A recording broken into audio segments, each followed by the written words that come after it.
Hello दोस्तों, welcome to zero eyes में आपका स्वागत है। दोस्तों, हम लोग यूपीएससी प्रीलिम्स 2024 के लिए कोर्स कर रहे थे, जिसमें हम लोग बायोटेक्नोलॉजी कर रहे थे साइंस में, और बैलेंस ऑफ पेमेंट भुगतान का संतुलन कर रहे हैं हम लोग दोस्तों इकोनॉमिक्स में। तो आज हमारा बायोटेक्नोलॉजी का चौथा लेक्चर है। 3 लेक्चर ऑलरेडी हमने कर लिया है और आज हमारा लास्ट लेक्चर है। ठीक है, आज हमारा बायोटेक्नोलॉजी कंप्लीट होगा, 1 से 1.5 घंटे का लेक्चर होगा। ठीक है, तो चलिए शुरू करते हैं दोस्तों बायोटेक्नोलॉजी का लेक्चर नंबर 4। तो देखिए, बायोटेक्नोलॉजी में अभी तक हम लोग 3 लेक्चर ले चुके हैं, जिसमें हम बात कर रहे थे लास्ट लेक्चर में रिकॉम्बिनेंट डीएनए टेक्नोलॉजी का बात कर रहे थे, जीन साइलेंसिंग का बात कर रहे थे, साइनेजीन, ये सब बात कर रहे थे। और मैंने इसका पीडीएफ जो है आपको दे दिया है। ठीक है, आज हम लोग जो बायोटेक्नोलॉजी का लेक्चर 4 है, उसमें जो टॉपिक पढ़ेंगे वो फर्स्ट टॉपिक हम लोग का है मोलिकुलर फार्मिंग। क्या है दोस्तों? Molecular farming. मोलिकुलर फार्मिंग को ही हम लोग बायो फार्मिंग भी बोलते हैं। क्या बोलते हैं? Bio farming. और इसी को हम लोग एडिबल वैक्सीन भी बोलते हैं। क्या बोलते हैं? Edible vaccine. ठीक है, तो बहुत आसान चीज़ है। देखिए, फार्मिंग का मतलब क्या होता है? कृषि करना। ठीक है, बायो फार्मिंग का मतलब क्या होता है? कृषि करना। मोलिकुलर फार्मिंग बोलते हैं, यहाँ पे PHAR नहीं लिखेंगे हम, फार्मिंग है ना, तो FAR लिखेंगे। बायो फार्मिंग ऐसे भी आप लिख सकते हो, या बायो फार्मिंग। ठीक है, जनरली हम इसी को लिखेंगे। ठीक है, किसको लिखेंगे? बायो FAR को लिखेंगे। ठीक है, क्योंकि उससे मेडिकल वाला हो जाएगा। ठीक है, तो बायो फार्मिंग बोलिए या मोलिकुलर फार्मिंग बोलिए या एडिबल फार्मिंग बोलिए, तीनों एक ही चीज़ है। ठीक है, इसमें क्या करें, आपको पता है दोस्तों कि हम लोग जो वैक्सीन लेते हैं, ठीक है, कोई भी अगर आप वैक्सीन मतलब टीका लेते हो आप कोई भी, तो उसमें कुछ केमिकल्स होता है।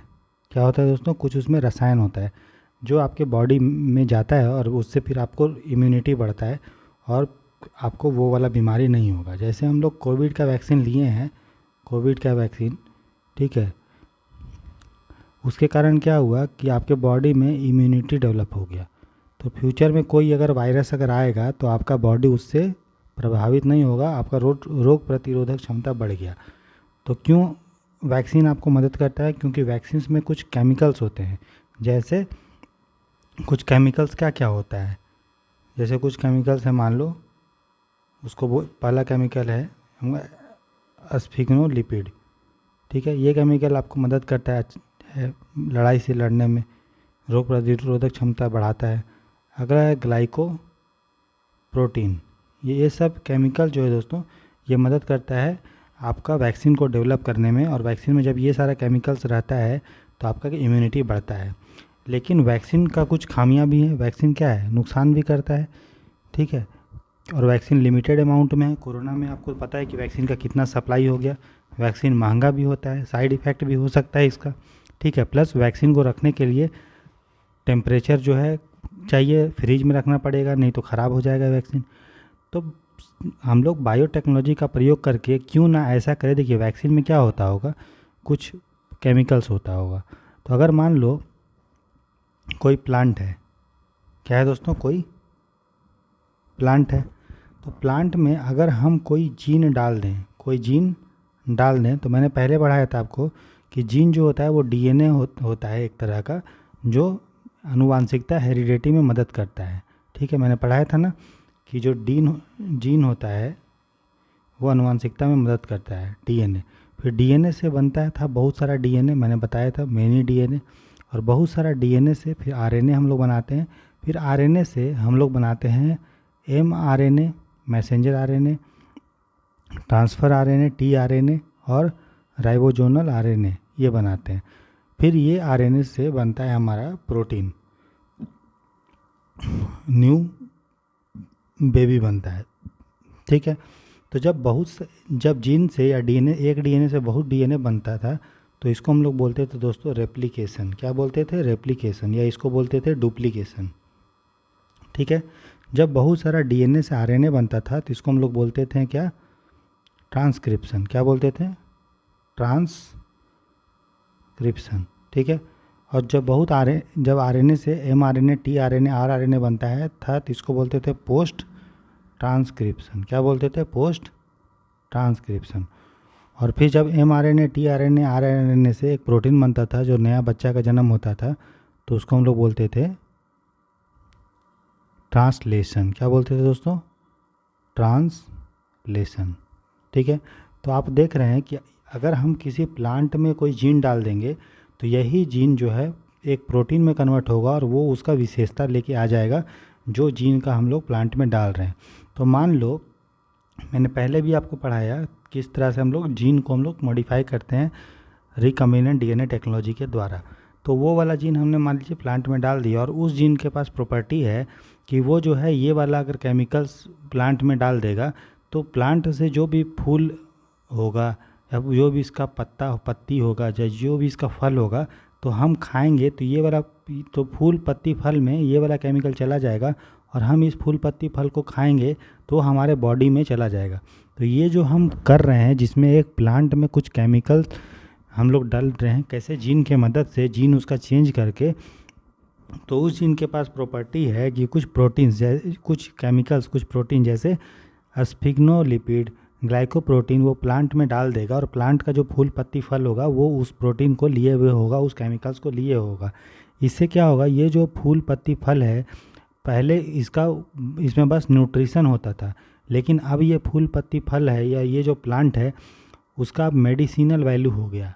उसका एक क्या हो गया? Medicinal value. अब इसका मेडिसिन के लिए उपयोग किया जाने लगा। तो ऐसे फूल पत्ती फल को, ऐसे प्लांट को जिसमें हम लोग जीन के मदद से उसमें कुछ केमिकल्स डालते हैं जो हमको इम्यूनिटी देता है, रोग से लड़ने का क्षमता देता है, उसी को हम लोग मोलिकुलर फार्मिंग बोलते हैं या बायो फार्मिंग बोलते हैं या एडिबल वैक्सीन बोलते हैं। अब ये भी एक तरह का वैक्सीन ही हो गया, लेकिन अब इसको आप खा लोगे, फूल को खा लोगे, पत्ती को, फल को। लेकिन पहले जो अभी जो टीका लगता है, क्या उसको आप खा पाओगे? क्या नहीं, उसको हम लोग नहीं खा पाएंगे। ठीक है, समझ में आ रहा है कि नहीं आ रहा है? एकदम आ रहा होगा समझ में। तो इसी को हम लोग क्या बोलते हैं? मोलिकुलर फार्मिंग, बायो फार्मिंग और एडिबल वैक्सीन। ठीक है, समझ में आ रहा है? जैसे दोस्तों हम लोग क्या कर रहे हैं, तंबाकू जो है उसमें हम लोग जीन को चेंज कर दे रहे हैं और एक नया टाइप का तंबाकू बना रहे हैं जिसका नाम है रिकॉम्बिनेंट टोबैको। इसमें कुछ जीन को हम लोगों ने रिकॉम्बिनेंट डीएनए टेक्नोलॉजी की मदद से कुछ जीन को डाला और उस तंबाकू में, और इस तंबाकू को खाने से आपका हेपेटाइटिस जो बी होता है, हेपेटाइटिस TITIS, हेपेटाइटिस जो बी होता है उससे आपको लड़ने का क्षमता मिलता है। हेपेटाइटिस बी से लड़ने का क्षमता मिलता है इस तंबाकू खाने से। तो नॉर्मल तंबाकू में हम लोगों ने एक जीन डाल दिया जिसमें उसमें कुछ केमिकल्स हुआ और उस तंबाकू को खाएंगे तो आपको हेपेटाइटिस बी से लड़ने का क्षमता। तो ये क्या हो गया? एक तरह का हमारा हो गया बायो फार्मिंग या एडिबल वैक्सीन, है ना। तो एडिबल वैक्सीन ऐसा नहीं है कि कोई वैक्सीन है, कोई फल फ्रूट है जिसको आप खाओगे तो आपको इम्यूनिटी बढ़ेगा, और वो फल फ्रूट पहले नॉर्मली था लेकिन हम लोगों ने उसमें जीन में चेंज किया उसमें और उसको हम लोग मेडिसिनल वैल्यू उसमें डाल दिया। ठीक है, तो एग्जांपल अगर हम देखें, एग्जांपल्स ऑफ एडिबल वैक्सीन, तो पहला क्या है? Recombinant tobacco. ठीक है, उसका दूसरा एग्जांपल है रिकॉम्बिनेंट पोटैटो। एक आलू था, आलू नॉर्मल खाओगे तो आपको कार्बोहाइड्रेट मिलेगा, फैट मिलेगा, एनर्जी मिलेगा, लेकिन अगर रिकॉम्बिनेंट पोटैटो अगर बना है जिसमें कुछ जीन हम लोग पोटैटो में डाल देंगे तो उसके मदद से क्या होगा? कोलेरा जो होता है बीमारी, जो गंदे पानी से होता है, कोलेरा, टाइफाइड, ये सब, तो उससे लड़ने का में मदद करता है। ठीक है, कोलेरा लड़ने में मदद करता है, कोलेरा से संरक्षण देता है कि कोलेरा नहीं होगा आपको। कब? जब रिकॉम्बिनेंट पोटैटो खाएंगे तब। तो हम लोग रिकॉम्बिनेंट किसी भी चीज़ से बना सकते हैं, टमाटर में डाल सकते हैं जीन, आलू में, प्याज में। ठीक है, तो ये याद रखिएगा। ठीक है, तो अगर हम बात करें, मैंने पहले ही आपको बता दिया कि किस तरह से जो परंपरागत वैक्सीन है, जो परंपरागत जो टीका है, वैक्सीन है, ठीक है, जो कन्वेंशनल वैक्सीन है, कन्वेंशनल वैक्सीन जो अभी आपको लगता है सुई के रूप में, या फिर पहले क्या होता था कि सुई में नहीं लगता था, आपने अपने मम्मी पापा के देखा होगा शरीर में या यहाँ पे हाथ में दाग होगा तो पूछेंगे किसका दाग है, तो बोलेगा वैक्सीन का। पहले जला के घोंपता था, है ना, लेकिन अब जो है टीका दिया जाता है, सुई या फिर पोलियो ड्रॉप पिलाया जाता है। ठीक है, तो कन्वेंशनल उसको बोलते हैं कन्वेंशनल वैक्सीन। और हम लोग अभी पढ़े हैं एडिबल वैक्सीन। एडिबल का मतलब होता है जिसको आप खा सकते हो, खाद्य, या हम लोग इसको बोलेंगे खाने योग्य। जिसको आप खा सकते हो वैसा वैक्सीन। ठीक है, तो मैंने बता दिया इसमें क्या है, फ्रूट्स है, वेजिटेबल है, कुछ भी है, पत्ता है, फूल है, मतलब प्लांट का पार्ट etc। ठीक है। और परंपरागत वैक्सीन तो आपको पता ही है कि जो हम लोग नॉर्मल अभी यूज करते हैं। तो देखो, परंपरागत वैक्सीन को बनाने में केमिकल वेमिकल चाहिए, इसमें लिमिटेशंस है कि लैब में बनेगा, उतना टेक्नोलॉजी आपके पास होना चाहिए। लेकिन एडिबल वैक्सीन में क्या है, एक बार अगर प्लांट में जीन वो चला गया तो प्लांट फिर अपने आप जो है फूल उगाएगा, फल उगाएगा और वो ग्रोथ होते रहेगा। तो एडिबल वैक्सीन जो होगा उसका हम लोग बड़ी मात्रा में प्रोडक्शन कर सकते हैं, बड़ी मात्रा में हम लोग उत्पादन उसका कर सकते हैं, बल्क में। बल्क मतलब होता है थोक में उत्पादन कर सकते हैं।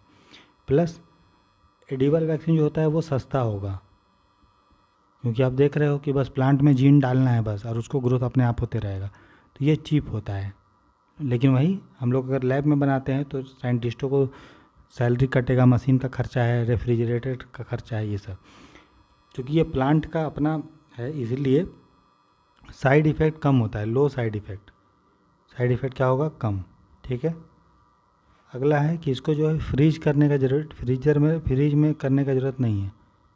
मतलब ठंडा, आपको पता है ना कि आप पोलियो ड्रॉप भी देखते होंगे, तो पोलियो ड्रॉप पे जो आती है महिलाएं पोलियो ड्रॉप देने के लिए, या व्यक्ति जो आता है उसके पास एक बक्सा होता है, देखे होंगे बक्सा होता है, उस वैक्सीन बक्से में पोलियो का ड्रॉप होता है।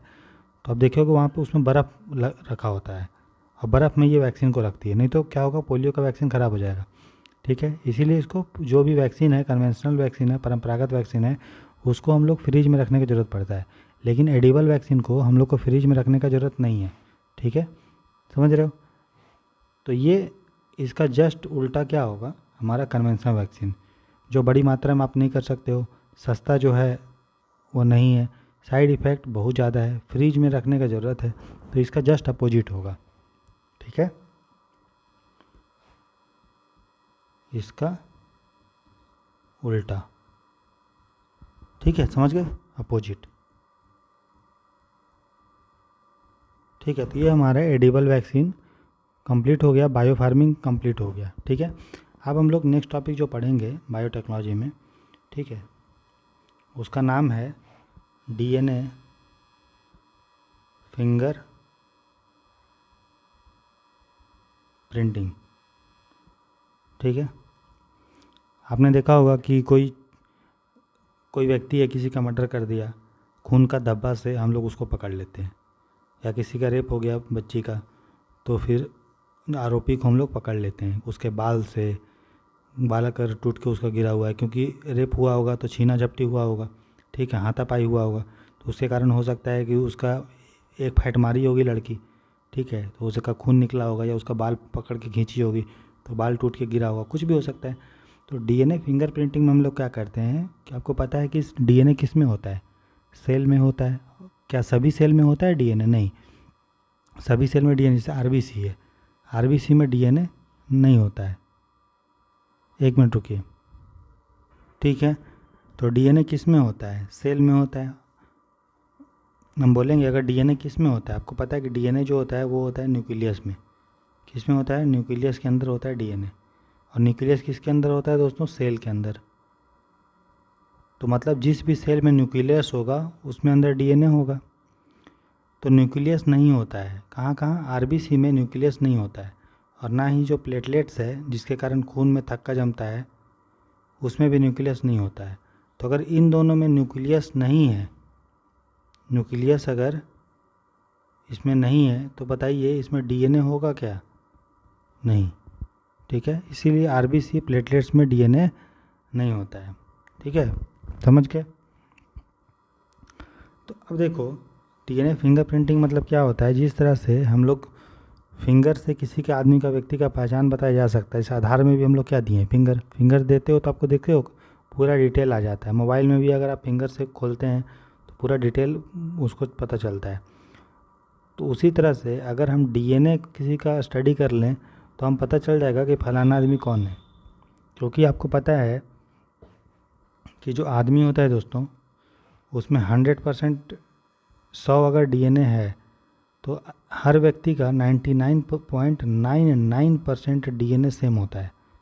मान लीजिए दो व्यक्ति है, हम हैं और आप हैं, ठीक है, एक ए आदमी है, एक बी आदमी है, तो इसका डीएनए अगर मिलाओगे तो 99.99% डीएनए सेम हो जाएगा, लेकिन 0.1% डीएनए डिफरेंट होगा।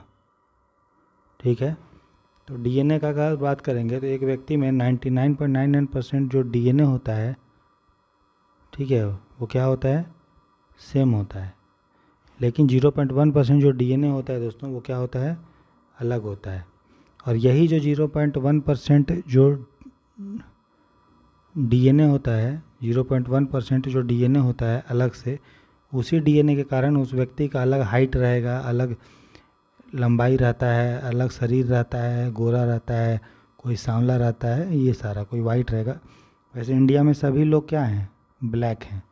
हम लोग ब्लैक हैं, पता है ना आपको, अंग्रेज़ क्या बोलता था, हम लोग काले लोग, तो हम लोग काले हैं, तो काला गोरा कोई डिफरेंट थोड़ी रहता है ना। जब अंग्रेज़ नहीं था, अब राम भगवान थे, सांवले हैं, तो क्या उसको पूजा पाठ नहीं होता है क्या, शनि भगवान का पूजा पाठ नहीं होता है क्या, है ना, काली माँ का पूजा नहीं होता है। तो ये जो भेदभाव किया है अंग्रेज़ की, तुम गोरा है तुम काला है, अभी भी उसका देखिए इतना गहरा प्रभाव है समाज में कि अभी भी किसी को शादी करना होता है तो लड़की गोरी चाहिए, लड़का गोरा चाहिए, सबसे पहले यही देखता है। ठीक है, उसके बाद कुछ भी रहेगा। अब देखिए क्रीम पाउडर कितना बिक रहा है गोरा होने वाला, है ना, लेकिन ये कोई काम का, ये तो चमड़ा ही है ना। और गोरा काला व्यक्ति कैसे होता है आपको पता है ना, मेलानिन से होता है। एक पिगमेंट होता है सर हमारे बॉडी में, पिगमेंट, उसके कारण व्यक्ति का रंग गोरा या काला होता है। तो आप कितना भी क्रीम घस लेंगे तो ऐसा नहीं है कि आप पूरा साफ़ हो जाएंगे।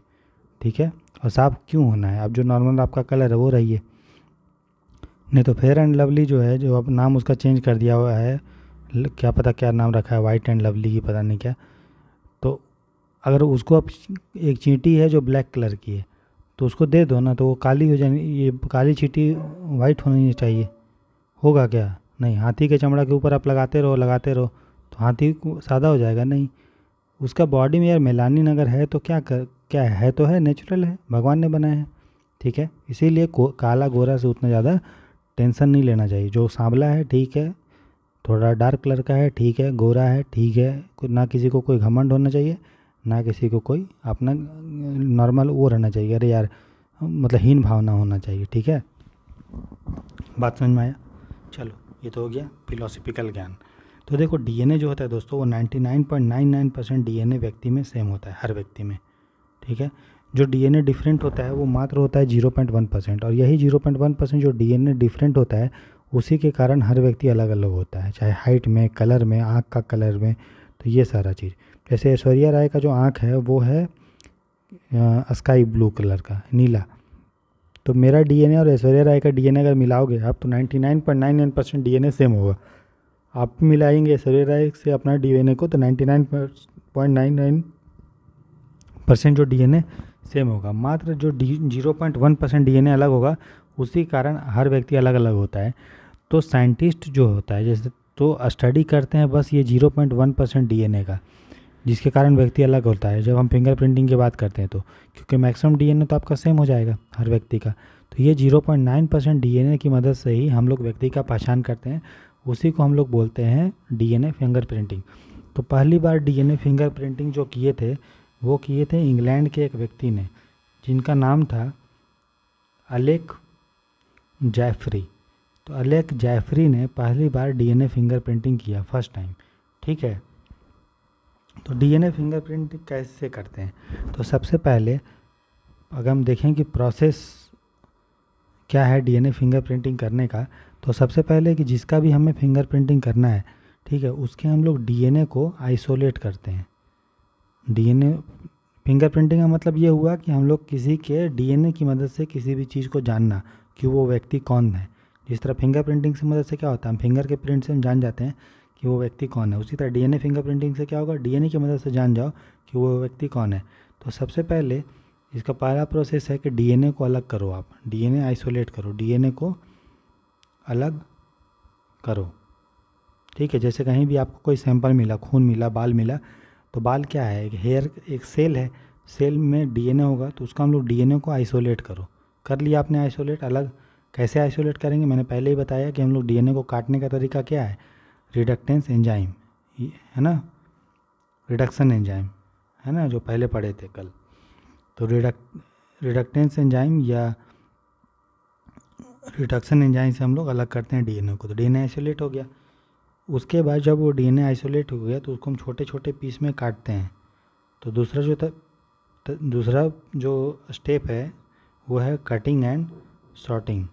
तो डीएनए को काटो और उसको अलग करो, मतलब काटो और छांटो। तो पहले में हमने डीएनए को अलग कर आइसोलेट कर लिया कि यहाँ, हाँ चलो, जैसे यहाँ पे खून है, ठीक है, या कुछ है, तो यहाँ से डीएनए हमने निकाल लिया। तो वो हो गया पहला तरीका। फिर जब डीएनए आपने निकाल लिया, फिर उसको काटेंगे ना छोटे छोटे टुकड़ों में, तभी तो अच्छा सा स्टडी होगा। तो डीएनए को हम लोगों ने काटा, काटने के बाद उसको छांटा, सॉर्ट किया, अलग अलग किया, मतलब डीएनए को जो टुकड़ा था उसको अलग से छांट लिया, स्मॉल पीसेस में उसको काटा, ठीक है। तीसरा जो तरीका है, तीसरा मतलब जो स्टेप है, ठीक है, थर्ड स्टेप जो है, उसको हम लोग नायलॉन मास्क में डालते हैं, उसको हम लोग नायलॉन मेस में डालते हैं। नायलॉन का एक मेस होता है, ठीक है, और ये जेल में होता है, ठीक है, नायलॉन होता है, ठीक है, उसमें जेल लगा होता है। तो ये जो हम लोगों ने डीएनए काट के छाटा, उस डीएनए को हम लोग यहाँ पे ऐसे रख देते हैं, ठीक है, इस तरह से यहाँ पे नायलॉन मेस में रख देते हैं। जो जेल होता है उसमें जो वो जम जाता है, अच्छे से फिक्स होता है, उसको रात भर हम लोग रखते हैं, ठीक है। नायलॉन मेस में रात भर काटे हुए डीएनए को हम लोग रखते हैं, काटे हुए डीएनए को रखो, ठीक है, वो रखते हैं। चौथा में हम लोग क्या करते हैं, उसमें हम लोग लाइट डालते हैं, लाइट जिसको हम लोग बोलते हैं प्रोबिंग, ठीक है। उसमें हम लोग क्या करते हैं, रेडियो एक्टिव मतलब रेडियो सक्रिय आप समझते हैं, यूरेनियम, थोरियम, ये सब रेडियो एक्टिव एलिमेंट है। तो रेडियो सक्रिय कलर, रंग जो है डालते हैं उस नायलॉन मेस में, ठीक है। कहाँ पे, नायलॉन मेस में जिसमें डीएनए है। अभी डीएनए डाल दिए उसमें रात भर, उसके बाद उसमें कलर डालते हैं।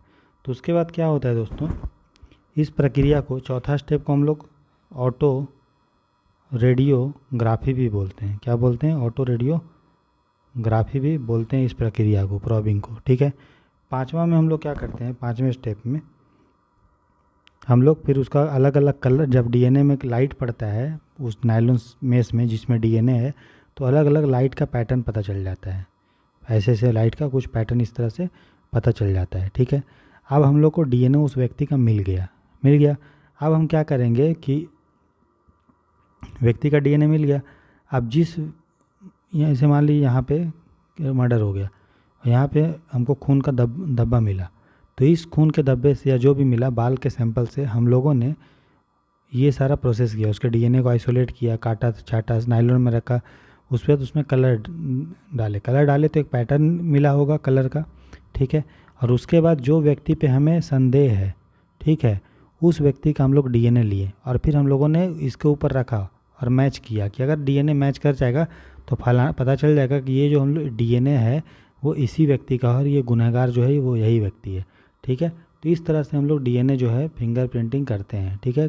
सबसे पहले डीएनए आइसोलेट करो, काटो छाटो, नायलॉन में डालो, लाइट छोड़ो, उसका तो एक पैटर्न पता चल जाएगा। फिर जिस व्यक्ति पे संदेह है उसका डीएनए निकालो, उसके बाद दोनों को एक जगह रखो और फिर देखो कि कौन किसका मतलब पैटर्न मैच कर रहा है, ठीक है। तो इस तरह से हम लोग जो है करते हैं दोस्तों, क्या, डीएनए फिंगरप्रिंटिंग, ठीक है। अभी आप देखिए एक वीडियो, उससे आपको पता चल जाएगा किस तरह से डीएनए फिंगरप्रिंटिंग होता है। डीएनए फिंगरप्रिंटिंग, तो देखिए दोस्तों, तो देखिए दोस्तों ये डीएनए फिंगरप्रिंटिंग क्या होता है, कैसे करते हैं, उसके बारे में एक वीडियो है, वो देखिए आप और सुनिए।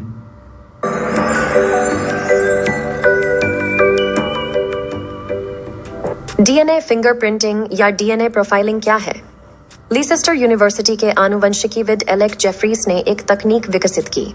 1985 में डीएनए फिंगरप्रिंटिंग कहा जाता है। यह समानता और अंतर देखने के लिए विभिन्न लोगों के डीएनए नमूनों की तुलना करने की अनुमति देता है। इसका उपयोग अपराधों को सुलझाने के लिए किया जाता है और यह भी पुष्टि कर सकता है कि क्या लोग एक दूसरे से संबंधित हैं। पितृत्व परीक्षण की तरह दुनिया में किन्हीं दो लोगों का डीएनए 99, 9% एक जैसा होता है, तो यह प्रक्रिया शेष 0.1% के अंतर का विश्लेषण करती है। इस आधुनिक तकनीक को डीएनए प्रोफाइलिंग कहा जाता है। यह एक बहुत ही संवेदनशील तकनीक है जिसमें केवल कुछ त्वचा कोशिकाओं, एक बाल की जड़ या थोड़ी मात्रा में रक्त या लार की आवश्यकता होती है। गुणसूत्रों के खंड या लोकी हैं, जहां आधारों के एक लंबे अनुक्रम वाले जीन के बजाय 3 के बहुत छोटे अनुक्रम हैं। 4 या 5 आधार जो कई बार दोहराए जाते हैं। उदाहरण के लिए, इन दोहराए गए अनुक्रमों को शॉर्ट टेंडेम रिपीट या एसटीआर कहा जाता है। गुणसूत्रों पर इन स्थानों पर जहां हमें ये एसटीआर मिलते हैं, ऐसे क्षेत्र हैं जो दोहराने की संख्या में भिन्न हैं।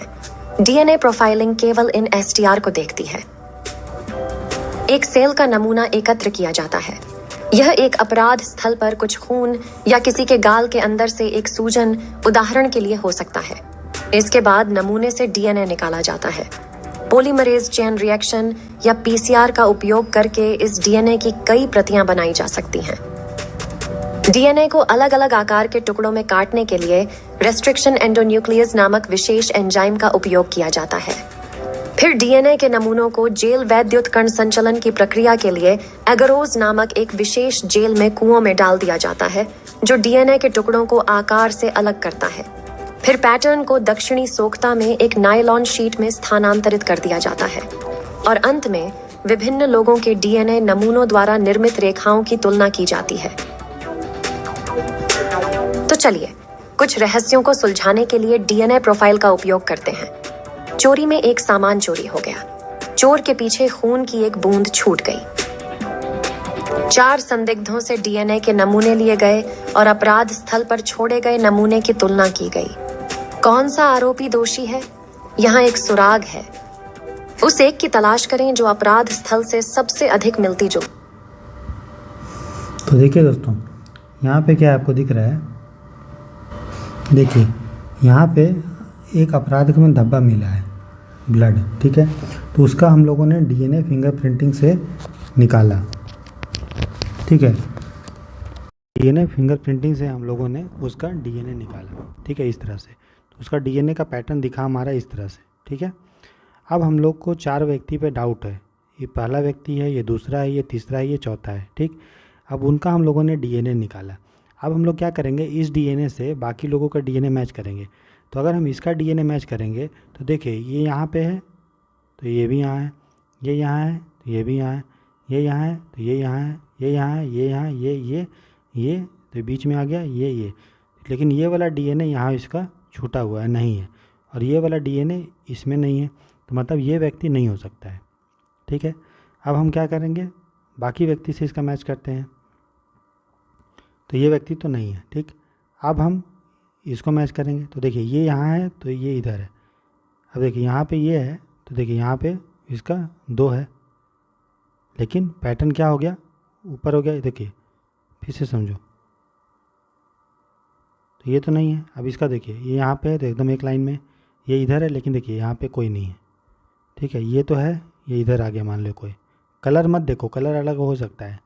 देखिए ये इधर है तो ये यहाँ पे है, लेकिन यहाँ पे खाली है, कुछ नहीं है। यहाँ पे कोई है लेकिन इस तरफ सैंपल में नहीं है। यहाँ पे कोई है लेकिन इस तरफ कहीं नहीं है, मतलब ये व्यक्ति भी नहीं हुआ।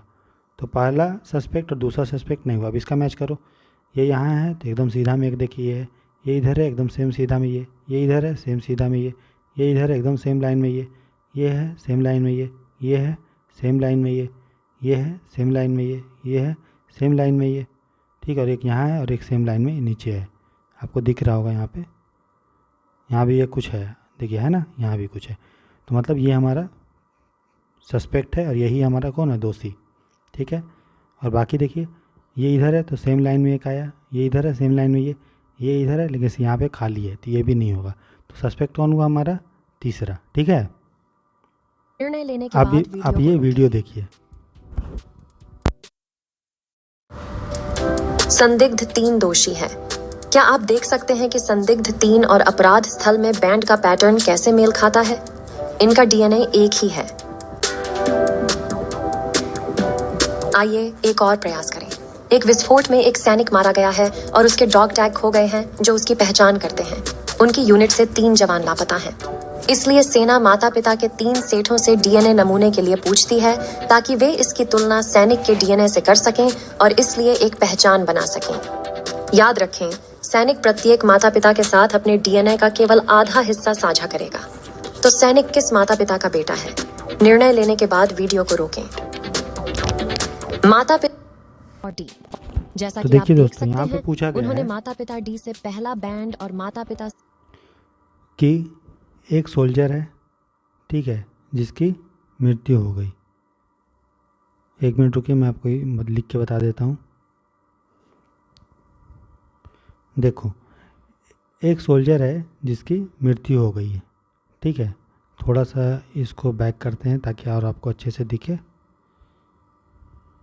तो देखिए दोस्तों, एक सोल्जर है जिसकी मृत्यु हो गई, मतलब टोटल 3 सोल्जर थे जिसकी मृत्यु हो गई, ठीक है। और हमें पता करना है कि वो सोल्जर किसका है। टोटल ऐसे 3 सोल्जर मिस हुए हैं, ठीक है। हमें नहीं पता है कि वो किसका बेटा है। तो हम लोगों ने क्या किया, जिसका बारे में नहीं पता है कि किसका बेटा है, ठीक है, उस सोल्जर का हमने लिया ब्लड सैंपल। क्या लिया? Blood sample. और फिर हम लोगों ने उसके माँ बाप का सैंपल लिया। तो एक माँ बाप ये हैं, ठीक है, इनका भी बेटा लापता है, इनका भी बेटा लापता है, इनका भी और इनका भी। तो टोटल 4 माँ बाप हैं जिनका बेटा लापता है। और ये नहीं पता चल रहा है कि ये किसका बेटा है, क्योंकि हमें बस उसका खून मिला है और हमें कुछ नहीं मिला है। उसका मुंह जो है नहीं हमें पता है, मुंह ये सब कुछ नहीं दिख रहा है। बस हमें पता करना है कि किसका बेटा लापता हुआ है। तो बस हमें ब्लड उसका सैंपल है, ठीक है। तो जो भी डीएनए होता है, आपको पता होना चाहिए कि 50% डीएनए माँ से आता है और 50% डीएनए बाप से आता है, पिता से आता है, ठीक है। तो ये जो सोल्जर है, तो उसका कुछ डीएनए माँ से आएगा, कुछ डीएनए पिता से आएगा, ठीक। तो देखिए, अगर हम पेरेंट का देखेंगे तो मान लीजिए यहाँ पे ये सोल्जर है। सोल्जर अगर यहाँ पे है तो इसका जो ये डीएनए आया वो दोनों में से कहीं पे होना चाहिए। तो ए में भी होना चाहिए या बी में, दोनों में कहीं होना चाहिए, लेकिन है नहीं है, इसलिए नहीं होगा। समझ में आ रहा है? मान लीजिए ये वाला डीएनए पेरेंट में है, तो ये डीएनए इसमें तो आना चाहिए ना कहीं, यहाँ भी नहीं आया है। ये वाला सोल्जर में है, लेकिन ये डीएनए देखिए इसमें नहीं है, ना ये इस प्लेस पे है, ना इस प्लेस पे है, नीचे है। तो मतलब ए और बी जो है पेरेंट नहीं है, मतलब ए और बी का बच्चा ये नहीं है, ठीक। अब देखो, अगर हम सी और डी का बात करेंगे तो देखिए ये इधर गया तो ये यहाँ पे है, लेकिन ये देखिए हम कंपेयर करें, ये ख़त्म हो गया, ये तो माँ बाप हैं ही नहीं।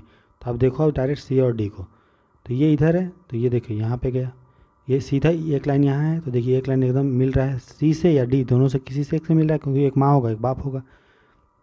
ये इधर है तो देखिए यहाँ आ गया, ये लाइन इधर है तो देखो मिल गया, ये लाइन उसके नीचे है, देखो मिल गया, ये लाइन यहाँ पे एकदम सीधे मिल रहा है, ये लाइन यहाँ है एकदम सीधे मिल रहा है, ये इधर है मिल गया, ये इधर है मिल गया, ये इधर है और ये मिल गया। मतलब इसके जो माँ बाप हैं वो कौन है? सी और डी, क्योंकि आधा डीएनए माँ से आएगा, आधा डीएनए बाप से आएगा। बाकी का देखो, ये नहीं, ये आंसर तो मिल गया हमें कि आंसर तो यही है। बाकी भी मैच कर लेते हैं। एक लाइन अगर यहाँ है तो देखिए एक लाइन इधर मिल रहा है।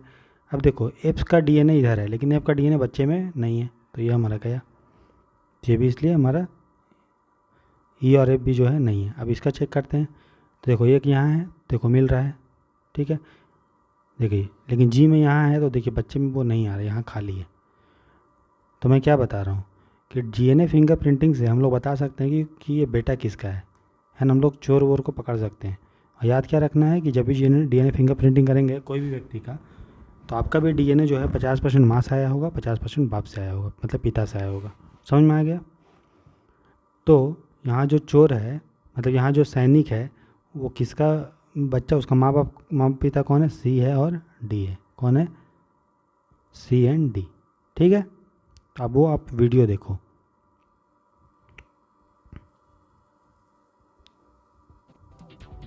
माता पिता सी और डी, जैसा कि आप देख सकते हैं, उन्होंने माता पिता डी से पहला बैंड और माता पिता सी से दूसरा, तीसरा और चौथा विरासत में मिला है। तो अब आप समझ गए कि डीएनए प्रोफाइल या उंगलियों के निशान कैसे बनते हैं और कुछ उदाहरण देखें कि उनका उपयोग कहाँ किया जा सकता है। आप डीएनए प्रोफाइल की व्याख्या भी कर सकते हैं।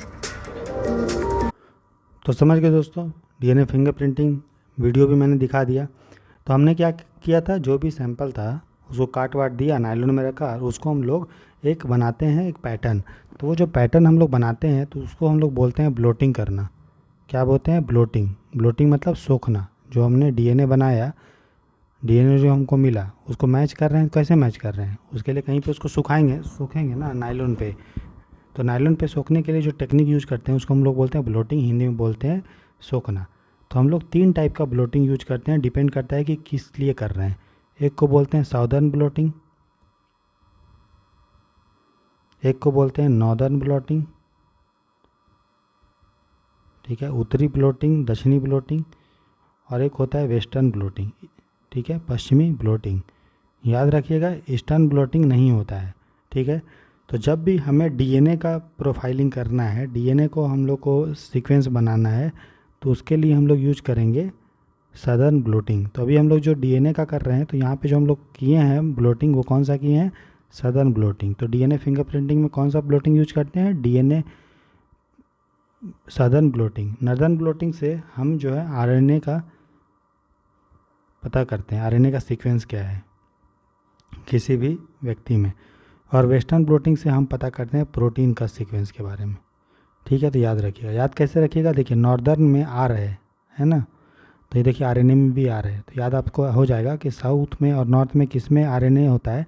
तो नॉर्दर्न में आर है तो आरएनए में भी आर है। तो नॉर्दर्न ब्लोटिंग से हम लोग आरएनए का सीक्वेंस पता करते हैं, सदर्न से हम लोग डीएनए का, और वेस्टर्न से हम लोग प्रोटीन का। तो ये आपका डीएनए फिंगरप्रिंटिंग के बारे में था। तो अगर कोई पूछ देगा, मान लो अच्छा ये बताओ कि डीएनए फिंगरप्रिंटिंग क्यों करते हैं। तो डीएनए अगर हम देखें कि फिंगरप्रिंटिंग का यूज, प्रिंटिंग का अगर आप यूज देखेंगे, उपयोग देखेंगे, तो अभी आपने वीडियो देखा तो उसमें दिखाया गया कि क्या क्या यूज होता है। अगर आपको पता करना है कि माँ बाप कौन है किसी का, माँ पिता कौन है, ठीक है, अगर आपको रिलेशनशिप जानना है, ठीक है, कौन किसका पिता है, तो वो आपको फोरेंसिक साइंस में आप यूज कर सकते हो। तो फोरेंसिक साइंस में यूज कर सकते हो, किसी का पता करना है कि कौन क्या किया है, ठीक है। उसके बाद क्राइम में हम इसका प्रयोग कर सकते हैं, जो जुर्म कौन किया है उसको आइडेंटिफाई करने में, क्राइम को आइडेंटिफाई करने में कर सकते हैं, मतलब क्रिमिनल को मतलब जो दोषी है उसको हम लोग सिद्ध करने में कर सकते हैं, ठीक है। उसके अलावा डीएनए फिंगरप्रिंटिंग से कोई अगर इनहेरिटेड डिजीज है, इनहेरिटेड डिजीज, क्योंकि देखिए अगर हम डीएनए फिंगरप्रिंटिंग करेंगे तो हमें पता चल जाएगा उस व्यक्ति का पूरा डीएनए के बारे में। तो अगर हम देखेंगे कि यार माँ बाप में ये वाला डीएनए था और इसके कारण माँ बाप को ये रोग हुआ, तो वही अगर बच्चे को डीएनए हम लोग कर लिए सीक्वेंस, हमें पता चल जाएगा कि बच्चा में भी ये वाला रोग क्यों है, ये वाला जीन के कारण है। तो हम लोग इनहेरिटेड डिजीज जो रहते हैं, अनुवांशिक जो रोग होता है उसको दूर करने में भी कर सकते हैं, अनुवांशिक रोग को क्योर करने में, ठीक करने में भी हम लोग कर सकते हैं, ठीक है। तो जो अनुवांशिक रोग होता है, अनुवांशिक जो रोग होता है, अनुवांशिक बीमारी जो रोग होता है उसको ठीक करने में भी हम लोग डीएनए फिंगरप्रिंटिंग का यूज कर सकते हैं, ठीक है। साथ ही साथ किसी व्यक्ति को पहचान करने में भी इसका प्रयोग हो सकता है, व्यक्ति के पहचान में भी, व्यक्ति के पहचान में भी। तो ये आपका कंप्लीट इन्फॉर्मेशन था दोस्तों डीएनए फिंगरप्रिंटिंग के बारे में। अगर हम बात करें कि भारत में डीएनए फिंगरप्रिंटिंग के पिता कौन है, अगर हम बात करें father of DNA finger printing in India, कि भारत में डीएनए फिंगरप्रिंटिंग के पिता कौन है, जनक कौन है, तो उन एक व्यक्ति का नाम आता है, उनका नाम है प्रोफेसर लालजी सिंह, प्रोफेसर लालजी सिंह। अगर हम बात करें कि भारत में डीएनए फिंगरप्रिंटिंग के केंद्र, डीएनए अगर हम बात करें भारत में डीएनए फिंगरप्रिंटिंग के केंद्र, क्योंकि ये फिर से क्वेश्चन पूछ सकता है, भारत में डीएनए अगर फिंगर प्रिंटिंग के केंद्र का अगर बात करें तो टोटल 4 इंडिया में फेमस सेंटर्स हैं जहाँ पे डीएनए फिंगरप्रिंटिंग होता है। पहला है 2 हैदराबाद में, तो हैदराबाद में 2 है, एक है CCMB centre for cellular and CCMB है, BM नहीं, CCMB, centre for cellular and molecular biology. ये इसका फुल फॉर्म में देख लीजिएगा एक बार, फुल फॉर्म आप भी, centre for cellular and microbiology है शायद, हम देख देते हैं आपको। ठीक है दोस्तों, तो फुल फॉर्म ठीक है, centre for cellular and microbiology, जो हैदराबाद में है, वो DNA फिंगरप्रिंटिंग के लिए केंद्र है। ठीक है, तो पहला हो गया हैदराबाद में ये है। दूसरा जो हैदराबाद में है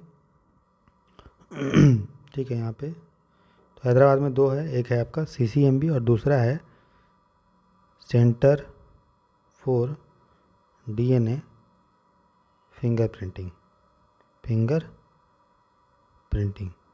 ठीक है, ये भी आपका कहाँ है, हैदराबाद में।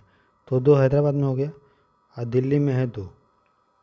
ठीक है, दिल्ली में है दो। तो पहला दिल्ली में जो है वो नाम है national institute for plant genetic resources. तो ये एक केंद्र दिल्ली में है, NIPGR शॉर्ट में बोलते हैं, NIPGR, ठीक। और एक है NBPGR, national bureau of plant and genetic resources.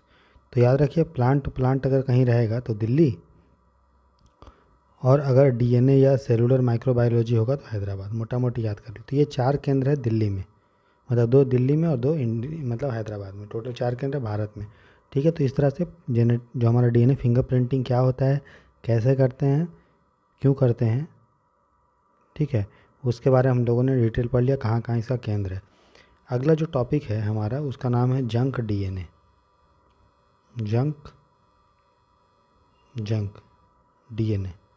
तो जंक का मतलब क्या होता है, कूड़ा। जंक का मतलब क्या होता है, कूड़ा, जिसके बारे में हमें या तो पता नहीं है, या उसको हम लोग पहचान नहीं पाए कि क्या काम करता है। तो देखिए, आपको पता है कि DNA क्या होता है, DNA में बेस पेयर होता है ना, मैंने क्या बताया था, AGCTG, इस तरह से बेस पेयर होता है, AC, कुछ भी दे दीजिए, G, और इसके जस्ट अपोजिट A जो होगा वो T से मिलेगा, G होगा वो C से, C होगा G से, T होगा A से, G होगा C से, A होगा T से, C होगा G से, G होगा C से, इस तरह का होगा। तो मान लो हम लोग DNA का सीक्वेंस किया, ठीक है, और हमें पता चला कि यार ये वाला जो DNA है ना, ये जो सीक्वेंस है, इससे कोई बीमारी होती है, ठीक है, इससे भी जो बीमारी होती है वो हमें पता है कि फलाना जो जीन DNA है उसके सीक्वेंस से कौन सी बीमारी होती है, इसके बारे में हमें पता है। ठीक है, इसके बारे में पता है पूरा, हम लोगों ने इसके बारे में पूरा इन्फॉर्मेशन कर लिया, इसको हमने अच्छे से कोड कर लिया, कोडिंग कर लिया। कोडिंग मतलब अच्छे से जान लिया कि इसका कैसे सीक्वेंस है, क्या होता है। लेकिन मान लीजिए इतना जो DNA था, इतना जो जीन था, इसके बारे में हमें नहीं पता कि ये क्या करता है, हम लोग इसके आइडेंटिफाई नहीं कर पाए, अनआइडेंटिफाइड है ये, इसका क्या फंक्शन है इसके बारे में हम लोग पता नहीं कर पाए अभी तक। ठीक है, पता नहीं चल पाया है कि यह क्या काम करता है। ठीक है, लेकिन हाँ, काम करता होगा, हमने ये नहीं बोलते कि हम, देखो कोई चीज़ अगर आप नहीं पता है कि ये काम कर रहा है, इसका मतलब ये नहीं कि वो चीज़ है ही नहीं। ठीक है, अगर अभी भी बहुत लोग डिबेट करते हैं कि आत्मा होता है, परमात्मा होता है, नहीं होता है, जब तक कंफर्म रूप से अगर आप पता नहीं होगा तो आप बोल सकते हो क्या कि होता है या नहीं होता है, नहीं बोल सकते हो। ये जीन हो सकता है कि अभी हमें पता नहीं है कि क्या काम करता है, लेकिन हो सकता है कि फ्यूचर में हमें पता चल जाए, लेकिन अभी हम नहीं पता कर पाए। तो वैसा जीन, वैसा DNA जिसके बारे में हमें अभी नहीं पता चल पाया है कि वो फंक्शन उसका क्या है, क्या वो कार्य करता है, तो वैसे DNA को हम लोग जंक DNA बोलते हैं, जिसके बारे में हम अभी तक कोडिंग नहीं कर पाए, कोडिंग जो है नहीं कर पाए, ये नॉन कोडिंग है। ठीक है, क्या है ये, नॉन कोडिंग मतलब कोडिंग नहीं कर पाए हो, आप बता नहीं पा रहे हो कि ये क्या काम कर रहा है, कैसे इसका अरेंजमेंट है, वो सब आप बता नहीं पा रहे हो। तो ऐसा DNA को हम लोग बोलते हैं जंक DNA। क्या बोलते हैं ये क्या है, जंक डीएनए, ये है जंक डीएनए। जंक डीएनए होता है जो दोस्तों, ठीक है, वो रेगुलर डीएनए जिसका कोडिफाइड हो गया है उसको बहुत मदद करता है फंक्शन काम करने में, ठीक है। भले ही इसका फंक्शन के बारे में नहीं पता है कि ये इसके कारण क्या होता है, लेकिन हाँ इनडायरेक्टली रूप से, अप्रत्यक्ष रूप से, इनडायरेक्टली मतलब अप्रत्यक्ष रूप से, ठीक है, ये मदद करता है उस जीन को जिसके बारे में हमको पता है।